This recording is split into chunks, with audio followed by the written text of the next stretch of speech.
છોટાઉદેપુર જિલ્લાના નકલી કચેરીના મુખ્ય આરોપી સંદીપ રાજપૂતનું હાર્ટ એટેકના પગલે મૃત્યુ નિપજ્યું હોવાનું સામે આવ્યું છે. આજે તેના મૃતદેહને પોસ્ટમોર્ટમ અર્થે એસએસજી હોસ્પિટલ ખસેડવામાં આવ્યો હતો. છોટાઉદેપુર જિલ્લાના નકલી કચેરી કૌભાંડના મુખ્ય આરોપી સંદીપ રાજપૂતની પોલીસે ધરપકડ કરી હતી. છોટાઉદેપુર સબ જેલમાં સંદીપ રાજપૂતને ગભરામણ થતાં છોટાઉદેપુરના જનરલ હોસ્પિટલ ખસેડાયો હતો, જ્યાં સારવાર કરી રહેલ તબીબોએ તેને મૃત જાહેર કર્યો હતો અને સંદીપ રાજપૂત હાર્ટ એટેકનો ભોગ બન્યો હોવાની વાત આવી હતી.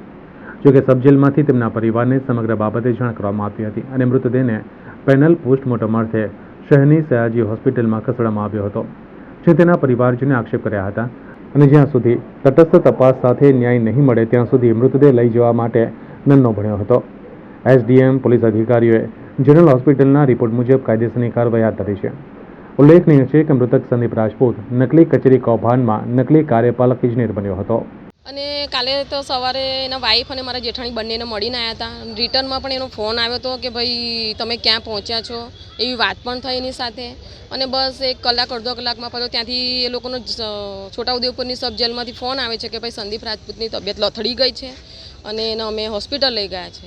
બસ એ વાત થઈ. ત્યાંથી મારી જેઠાણી અને મારી ભત્રીજાઓ બંને પાછા રિટર્ન થયા અને ત્યાં અધવચ્ચે પાછું 5-10 મિનિટ પાછો ફોન આવી ગયો કે ભાઈ એ મૃત્યુ પામ્યા છે. તો આટલા નજીવા સમયની અંદર એની સાથે શું બનાવ થઈ ગયો કે ભાઈ એ મૃત્યુ થઈ ગયું, એનું કે છે કે એટેક આવી ગયો. તો એવું તો શું કે અમારી સાથે વાત કરી ત્યારે એનું કશું નહોતું. એની વાઈફને એને કશું પણ નહીં કીધું કે ભાઈ મારી તબિયત નથી સારી કે મને કશું થઈ રહ્યું છે, એવું કશું પણ કીધું નથી એને. અને તમે અત્યારે એવું કહો છો કે એને એટેક આવી ગયો અને ત્યાં આગળ એ છોટાઉદેપુરની સિવિલ હોસ્પિટલમાં મૃત્યુ પામ્યો છે. ત્યાં અમને લઈ ગયા સરકારી દવાખાનામાં અને 10-1 મિનિટમાં પાછો એમનો ફોન આવ્યો કે એમને એટેક આવ્યો છે અને એક્સપાયર થઈ ગયા છે. બાકી તબિયતને એવું તો બધું સારું હતું એમનું, પણ એકદમથી એમને છાતીમાં દુખાવો થયો અને એક્સપાયર થઈ ગયા છે. શું તમને શંકા શું છે?